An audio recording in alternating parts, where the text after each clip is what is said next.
Le soleil du matin filtrait à travers la fenêtre de ma cuisine, illuminant le petit plant de basilic que j'avais acheté la semaine de mon arrivée. La lumière de l'Oregon était différente de celle de la Virginie.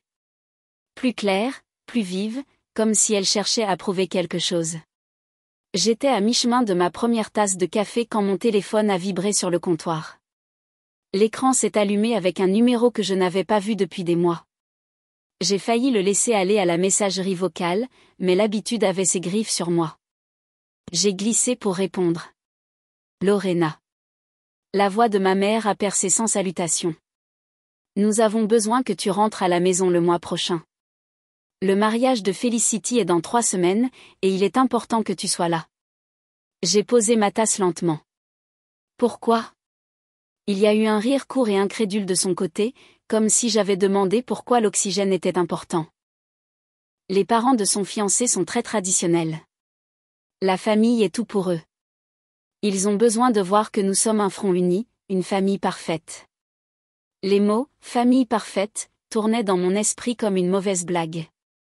Je ne viens pas, le silence qui a suivi était assez aigu pour être goûté. Tu es sa sœur, a-t-elle dit, son ton se resserrant. Tu ne peux pas juste. Je peux. Et je le fais. Sa voix s'est abaissée. La façon dont elle le faisait toujours avant que la réprimande n'arrive. Si tu ne te présentes pas, tu le regretteras. 8 mois de distance pressée entre nous comme un mur. Je me suis appuyée contre le comptoir, regardant le ciel matinal au-delà de mon balcon. Je vis de l'autre côté du pays depuis presque un an sans que tu t'en aperçoives. Pourquoi commencer à t'en soucier maintenant ? Son inspiration était rapide, presque effrayée. De quoi parles-tu ? J'ai laissé la question planer, la vérité inexprimée lourde dans l'air. Profite du mariage, maman. Avant qu'elle ne puisse répondre, j'ai terminé l'appel, mon doigt stable sur l'écran. Pendant un moment, l'appartement était si silencieux que j'entendais le bourdonnement du réfrigérateur. J'ai repris mon café, mais il avait refroidi quelque part en Virginie. Il parlait probablement déjà de combien j'étais ingrate. J'ai retourné mon téléphone face cachée, le soleil chauffant maintenant le dos de ma main, et j'ai pensé aux derniers jours où j'avais tout laissé derrière moi. Il y a 8 mois, mon ancien appartement ressemblait au reste d'une vente de garage. Personne ne s'est présenté pour les boîtes empilées en tours inégales, le canapé à moitié recouvert de couvertures pliées, la cuisine dépouillée sauf la cafetière dont je refusais de me séparer. Marcus s'est agenouillé près de la bibliothèque, glissant des livres de poche dans une boîte, tandis que Jenna scotchait celle marquée « cuisine ». « Tu le fais vraiment ?» a dit Jenna, sa voix mêlant fierté et incrédulité. « Vraiment ?» J'ai confirmé, poussant un autre pull dans un sac sous vide. Ils savaient tous les deux pourquoi je n'avais pas parlé à mes parents. Je n'avais pas besoin d'une autre performance de fausse sollicitude avant qu'ils ne ramènent la conversation sur Felicity, comme ils l'avaient fait toute ma vie. Je me souvenais avoir eu 8 ans, debout à la table du dîner avec mon ruban bleu de la foire scientifique d'État. J'avais construit un modèle de volcan qui ne crachait pas seulement de la mousse de bicarbonate de soude.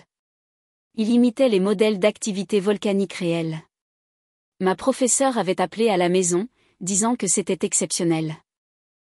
Mes parents ont à peine jeté un coup d'œil au ruban avant de se tourner pour s'extasier sur le récital de chorale de Felicity où elle avait chanté avec 12 sopranos. À 12 ans, j'étais sur la liste d'honneur chaque semestre. Personne n'en a parlé au dîner. Un mois plus tard, lorsque l'équipe de volley-ball de Felicity a atteint les régionales, papa a acheté un nouveau grill et a organisé une fête de quartier. À 18 ans, j'ai pensé que peut-être l'université serait mon moment. Au lieu de cela, ils m'ont fait asseoir et m'ont expliqué la réalité financière. Ils avaient déjà dépensé le fonds d'éducation pour l'université privée de Felicity. J'aurais à me débrouiller toute seule. Alors, j'ai obtenu une bourse complète en informatique, 2 emplois à temps partiel pour tout ce que la bourse ne couvrait pas. Des étés dans des appartements exigus avec des colocataires qui sont devenus plus comme une famille que ma propre chair. Les invitations à Noël et Thanksgiving ont cessé d'arriver. Mon téléphone ne vibrait que pour mon anniversaire. Le même message terne chaque année. Je ne les ai pas poursuivis. Je n'ai rien demandé. Et debout dans cet appartement à moitié emballé avec Marcus et Jenna, j'ai réalisé que je ne retournerais jamais à être la personne qui attendait qu'il me remarque le jour de mon départ de Virginie. J'ai fermé cette porte pour de bon et en ai ouvert une à 1000 kilomètres de là. Le premier matin à Portland, je me suis réveillée au son de la pluie contre les fenêtres. Pas le genre de pluie lourde et punitive que nous avions en Virginie, mais un rythme doux et constant qui ressemblait presque à un accueil. Mon appartement n'était pas grand-chose, une chambre, des armoires vieillottes, et un salon juste assez grand pour un petit canapé et un bureau. Mais quand je suis sortie sur le balcon, la vue compensait tout. Des montagnes au loin, leur sommet encore strié de neige, encadré par une ligne d'horizon qui semblait à la fois vivante et sans hâte. Le travail avait valu le déménagement. Une entreprise technologique de taille moyenne où mon opinion comptait, et personne ne me traitait comme si j'avais de la chance juste d'être dans la pièce. Mon équipe était collaborative sans le courant sous-jacent constant de compétition auquel je m'étais habituée dans mes rôles précédents. Même ma responsable, Dana, venait prendre de mes nouvelles, non pas pour faire du micromanagement, mais pour s'assurer que j'avais ce dont j'avais besoin pour réussir. Le meilleur de tout, personne ici ne connaissait ma famille. Pas de questions gênantes sur les projets de vacances, pas de regards obliques quand j'avouais ne pas les avoir vus depuis des années. Mon absence de leur vie était totale, et je prévoyais de la maintenir ainsi. La seule exception était Grandma Winslow. Chaque dimanche, comme une horloge, je voyais son nom apparaître sur mon écran. Elle ne me demandait jamais pourquoi j'étais partie. N'essayait jamais de me convaincre de revenir. Au lieu de cela, elle célébrait chaque petite victoire, mon premier projet client, ma randonnée du week-end, même le plan de basilic sur mon balcon. C'est charmant, Lina, disait-elle, sa voix chaleureuse à travers la ligne. Tu construis quelque chose pour toi-même. Je suis fière de toi. Ces mots atteignaient toujours un endroit profond, un endroit que des années d'indifférence avaient tenté de vider. Je ne lui disais pas à quel point j'en avais besoin. Je pense qu'elle le savait déjà. Au bout de 8 mois, les rythmes de ma nouvelle vie semblaient s'installer, café du matin avec les montagnes. Un travail qui me mettait au défi sans me consommer. Des week-ends calmes où mon téléphone restait béniment silencieux. Je pensais avoir construit quelque chose d'intouchable. Et puis, un mardi matin, la voix de ma mère a tout traversé. 2 jours après cet premier appel, mon téléphone s'est allumé avec le numéro de maman à nouveau. J'ai envisagé de l'ignorer, mais une partie de moi voulait entendre jusqu'où elle irait cette fois. Léna, commença-t-elle, d'une voix tendue et coupée. Je ne sais pas ce qui t'arrive, mais tu dois penser à ta famille.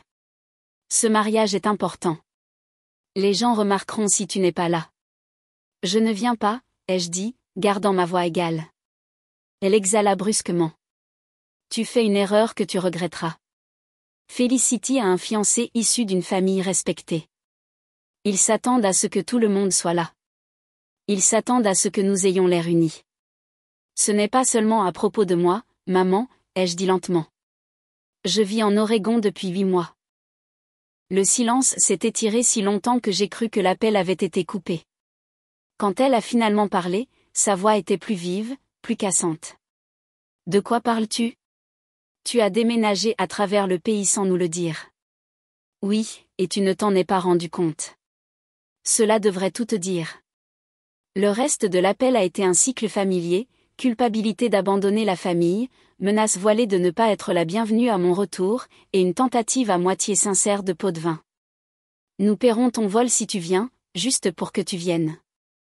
J'ai terminé avant qu'elle ne puisse en arriver aux larmes. En quelques heures, mon téléphone a vibré de messages. Papa, avec ses ordres courts, appelle ta mère. Maman, avec ses longs paragraphes de levier émotionnel, Felicity avec un mielleux, tu me manques.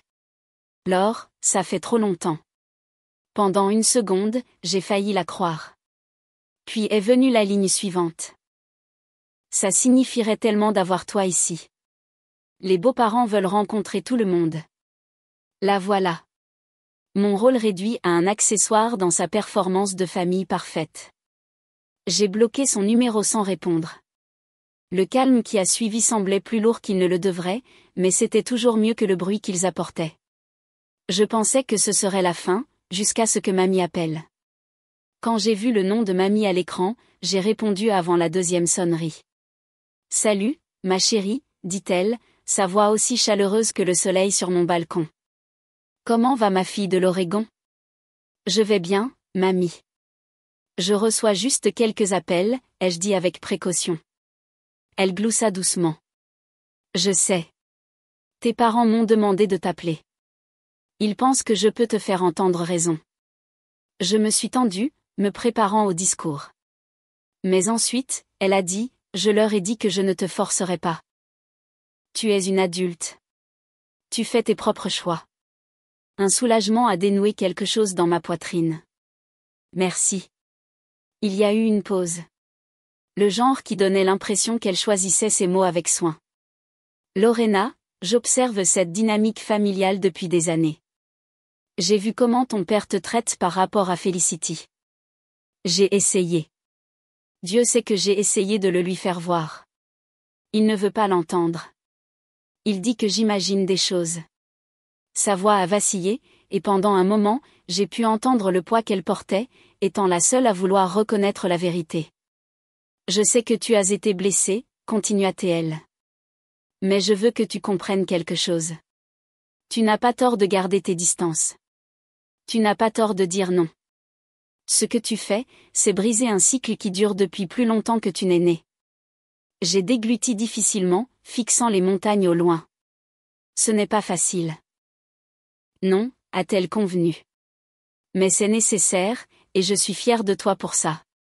Fière de la vie que tu construis, de l'indépendance pour laquelle tu t'es battue. Ça demande de la force.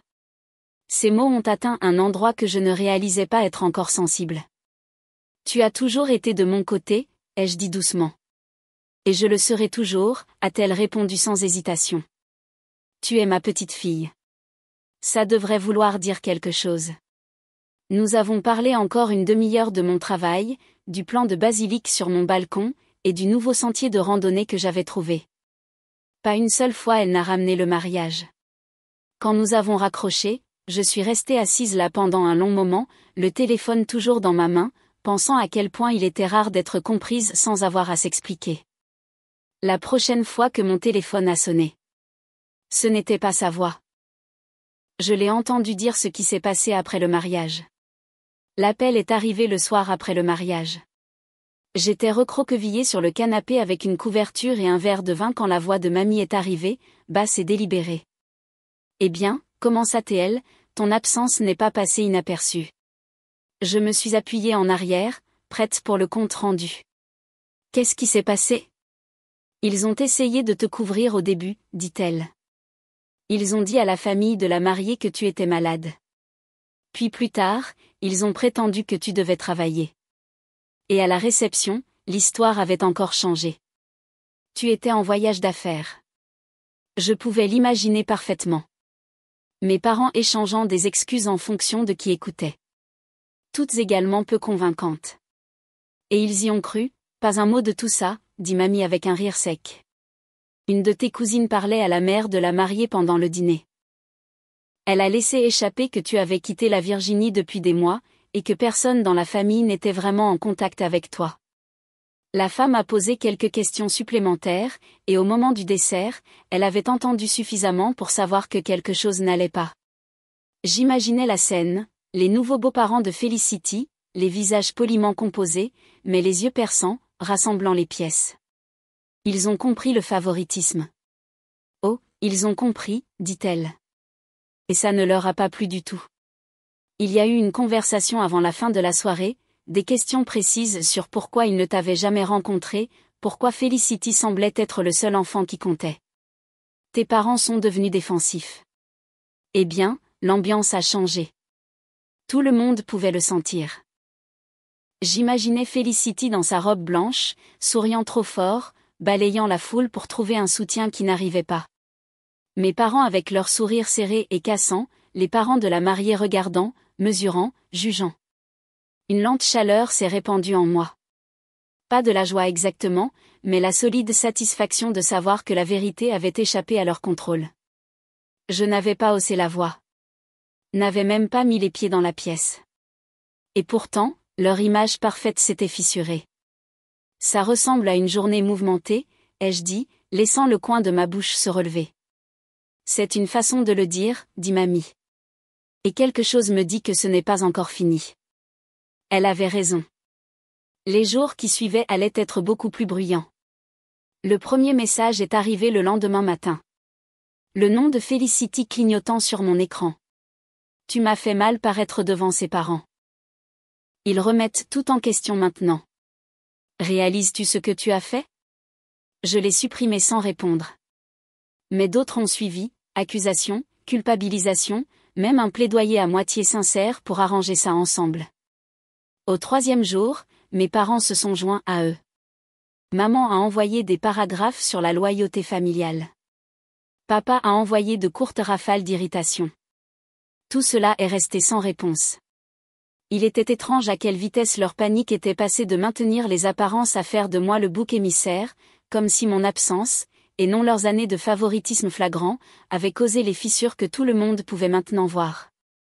À la fin de la semaine, j'en avais assez. J'ai changé mon numéro.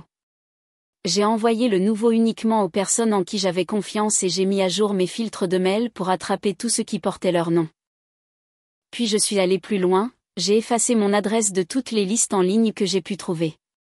J'ai verrouillé mes réseaux sociaux jusqu'à ce qu'ils ne soient plus qu'une coquille fermée à clé. Une fois cela fait, le bruit s'est finalement arrêté. À sa place, il y avait le calme, le genre dans lequel je pouvais respirer. J'ai mis toute mon énergie dans mon travail, prenant des projets supplémentaires et me portant volontaire pour des missions qui renforceraient mon portfolio. 3 mois plus tard, je me suis assise en face de ma responsable alors qu'elle me tendait un nouveau contrat.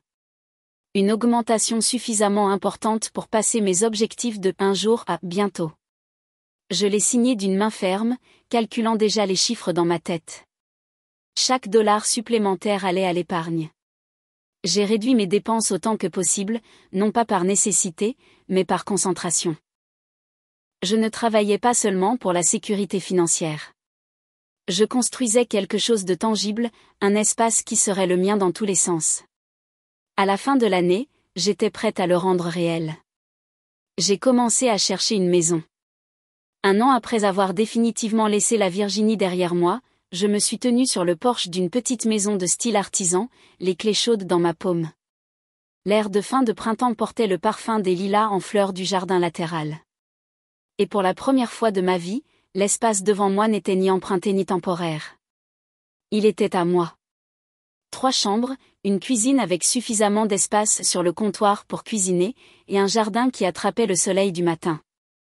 J'avais choisi chaque détail avec soin, non seulement pour sa praticité, mais pour la promesse tranquille qu'il détenait. Personne n'avait le pouvoir de me le reprendre. Il n'y avait pas de titre partagé, pas de co-signataire, pas de rappel murmuré de qui m'avait aidé à arriver ici. L'acte portait mon nom seul. À l'intérieur, les pièces étaient encore vides, l'écho de mes pas me suivant d'un espace à l'autre. Je ne me suis pas précipitée pour les remplir. Cette maison ne concernait pas les apparences. Il s'agissait de construire un endroit qui ressemblait à la sécurité, un endroit que je pouvais choisir d'ouvrir aux bonnes personnes. J'imaginais Marcus et Jenna riant autour de la table de la salle à manger. Mamie assise dans le salon ensoleillé avec une tasse de thé. J'imaginais des week-ends où le seul bruit serait le vent dans les arbres du jardin. Pas d'appel téléphonique brisant la paix. Cette nuit-là, j'ai dormi sur un matelas dans le salon, les fenêtres ouvertes à l'air frais. Je me suis réveillée avant le lever du soleil et j'ai regardé la lumière se déplacer sur les murs, touchant chaque coin comme si elle lui appartenait. Je savais exactement qui je voulais voir cette maison en premier. Mamie est arrivée un vendredi après-midi, sortant du taxi avec sa petite valise et un sourire qui atteignait ses yeux. Elle s'est arrêtée sur le porche, observant la maison. C'est magnifique. Lina, dit-elle, et la fierté dans sa voix suffisait à me donner la gorge serrée. Nous avons passé la première soirée dans la cuisine à cuisiner côte à côte. Elle coupait des herbes pendant que je remuais une casserole de soupe, l'air se remplissant de l'odeur de l'ail et du romarin. Plus tard, nous avons emporté nos bols sur le porche et avons mangé pendant que le ciel virait alors. Le jardin était calme, à l'exception du bruissement des feuilles. Le lendemain matin, nous avons parcouru ce jardin ensemble, sa main effleurant la lavande et la menthe. « Tu as fait quelque chose ici » dit-elle doucement. « Pas seulement une maison, une vie. Cette nuit-là, assise dans le salon avec des tasses de thé, elle a parlé de mon enfance, de la façon dont elle avait essayé de m'encourager sans marcher sur la fierté de mes parents, de la façon dont elle m'avait discrètement envoyé des liens vers des bourses et appelé juste pour me demander comment s'était passée ma journée. J'aurais aimé pouvoir faire plus, admit-elle. Tu as fait assez, lui ai-je dit. Plus que quiconque d'autre. Elle m'a regardé pendant un long moment avant de dire, tu as choisi la paix, Lina. Tu aurais pu courir après leur approbation pour toujours, mais tu ne l'as pas fait. Je n'ai jamais été aussi fière de toi. Quand elle est partie dimanche après-midi, je suis restée sur le porche à regarder son taxi s'éloigner.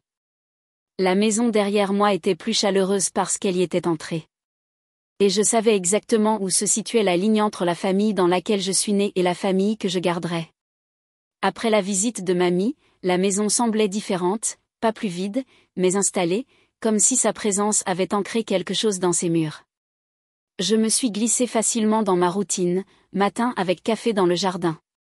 Des journées remplies de travail qui me mettaient au défi sans me consommer. Des soirées avec des amis qui venaient parce qu'ils le voulaient, pas parce qu'ils devaient le faire.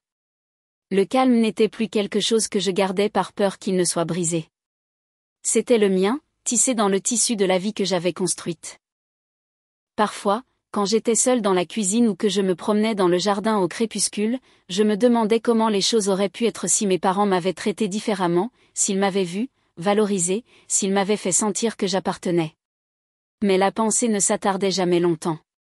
La vérité était que leur négligence m'avait obligée à grandir d'une manière que le confort n'aurait jamais fait. J'avais une carrière dont j'étais fière, des amitiés basées sur la confiance, et une maison qui était entièrement la mienne. J'avais la liberté de choisir qui franchissait mon seuil et qui restait dehors. Et plus important encore, j'avais gardé le seul lien familial qui valait la peine d'être conservé, la seule personne qui avait prouvé que l'amour n'a pas besoin d'être bruyant pour être réel. Je n'avais besoin de rien d'eux, ni de leur approbation, ni de leurs excuses, ni de leurs explications.